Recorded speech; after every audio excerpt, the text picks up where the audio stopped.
दोस्तों नमस्कार। दोस्तों आज आप सुनेंगे जीने का तरीका। जीने के लिए सबसे पहले हमें स्वस्थ होना चाहिए, तो स्वस्थ के लिए हमें शाकाहारी भोजन खाना चाहिए। दूसरा, शरीर में यदि स्वस्थता माने भरपूर ताकत होगी तो हमारे अंदर से हमें आनंद प्राप्त होने लगेगा। आनंद प्राप्त होने से ही हमें प्रेम जागृत होता है। प्रेम जागृत जब हो जाता है तब मनुष्य किसी से द्वेष, घृणा, हिंसा नहीं करता है। सदैव अपने शरीर की भांति दूसरों का शरीर समझते हुए उस पर हिंसा नहीं करता है, उनकी रक्षा करता है, उन पर दया करता है, उन पर उपकार करता है। दोस्तों, प्रेम से जब हमें इतनी चीज़ें मिलती हैं तो सोचो ज़रा कि हमारे अंदर तो भौतिक रसायन भरे हुए हैं, हमें बाहरी वस्तुओं से क्या प्राप्त होगा जो हमें अपने अंदर से प्राप्त नहीं होता। दोस्तों, आप एक बात तो समझें कि हमें सदैव अपने कर्म से ही सब कुछ प्राप्त करना चाहिए, क्योंकि शरीर स्वस्थ होगा तो कर्म करने की इच्छा जागृत होगी। कर्म करने की इच्छा से जो प्राप्त होगा वह बिना परिश्रम की हुई वस्तु या धन जो भी प्राप्त होता है वह प्राप्त होगा तो वह बहुत बुरा लगेगा, क्योंकि हमें तो अपने परिश्रम का ही फल प्राप्त करना है। बस यही एक ज्ञान मनुष्य को अपने अंतिम चरण माने अंतिम स्वर अनंत माने ईश्वर में ले जाता है। दूसरा और कोई उपाय नहीं है दोस्तों, क्योंकि कर्म से इंसान जीवन काटता है और कर्म परिश्रम से हमें किसी का ऋण नहीं प्राप्त होता, हम ऋणी नहीं रहते हैं। जब हम किसी के ऋणी नहीं रहेंगे तो हम दूसरी यौन या नरक में क्यों जाएंगे। दोस्तों, जब हम किसी की हिंसा करते हैं तो हमें हिंसा का बदला देना पड़ता है। यह कोई भी नकार नहीं सकता, क्योंकि मार तो देते हैं हम बड़ी सरलता से, परंतु हम यह भूल जाते हैं कि हम अब उसे मारकर बहुत बड़े पापी बन गए हैं। ठीक है, एक बात और ज़रा सोचिए दोस्तों कि मनुष्य में एक क्रम वासना होती है, तो क्रम वासना कोई ऐसी गंदी चीज़ नहीं है। क्रम माने उसके प्रतिक्रिया, वासना माने कर्म करने की हॉबी यानी कर्म करने की इच्छा, ये कर्म वासना होती है। और मनुष्य अपने कर्म वासना को छोड़ करके तन वासना की ओर अधिक अगर ध्यान देता है तो वह अपनी दुर्बलता को खो देता है, वह अपनी स्वास्थ्यता को खो देता है, और स्वास्थ्यता को खोने के कारण मनुष्य दुर्बल होता चला जाता है। ऐसे दुर्बल मनुष्य वे एक तो अज्ञानी होते हैं और ऊपर से दुर्बल भी होते हैं, तो वे हमेशा मलेच्छ तुच्छ प्राणी होते हैं। मलेच्छ और तुच्छ प्राणी ऐसे समझो जैसे वे अधम योनि, अधम कृति के माने जाते हैं।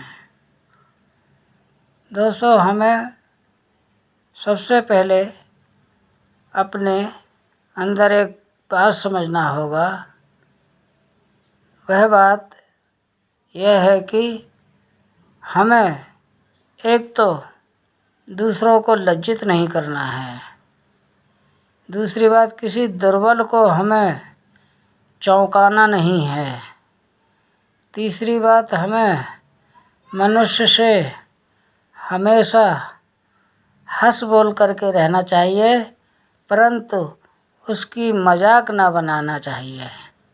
यदि हम किसी की मजाक बनाते हैं तो प्रकृति का यह नियम है कि तुम जिसकी आज मजाक बना रहे हो, तुम भी किसी दिन मजाक बन जाओगे।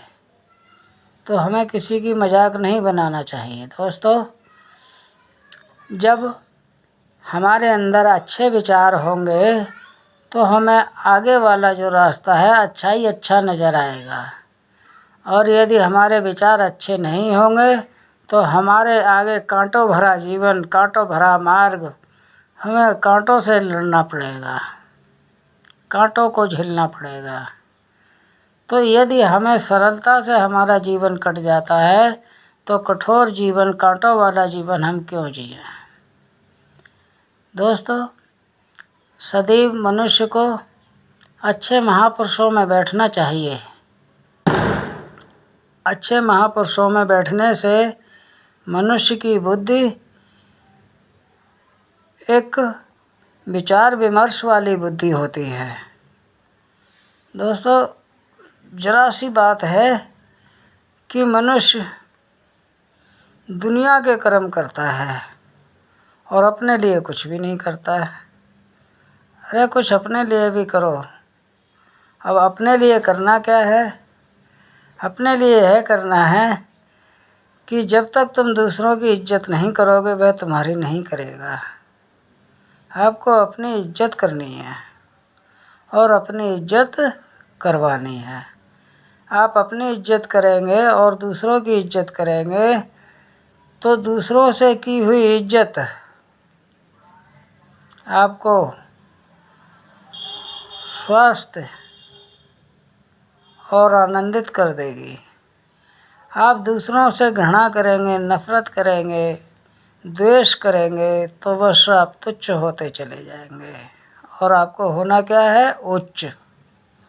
उच्च होने के लिए आपको बस अपने अस्तित्व को जानना चाहिए। अस्तित्व क्या है? अस्तित्व वह है जो आपको अच्छा लग रहा है, वही अस्तित्व है, वही दूसरों के साथ भी आप करेंगे।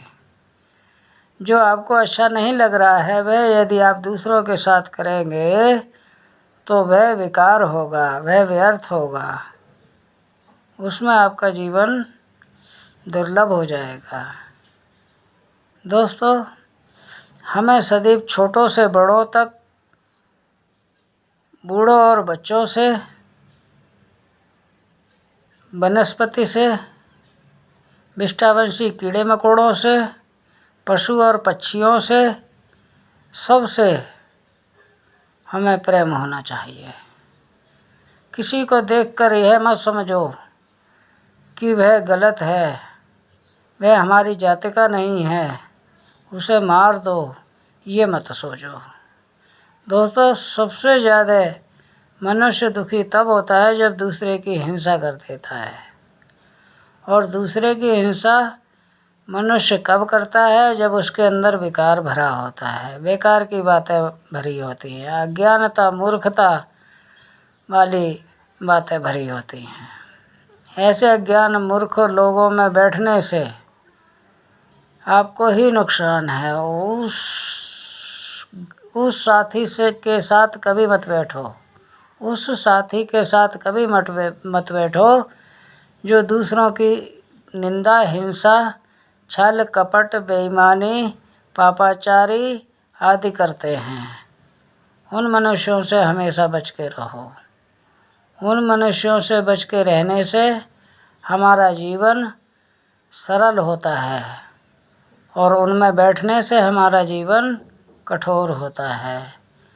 तो सरल होना है तो अच्छों में बैठिए, और कठोर होना है तो बुरों में बैठिए, लेकिन कठोर से प्राप्त कुछ भी नहीं होगा आपको।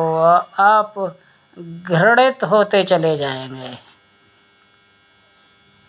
दोस्तों, मैं संतराज आज आपको एक बात बताता हूँ कि एक समय ऐसा था कि मैं बहुत बलवान था।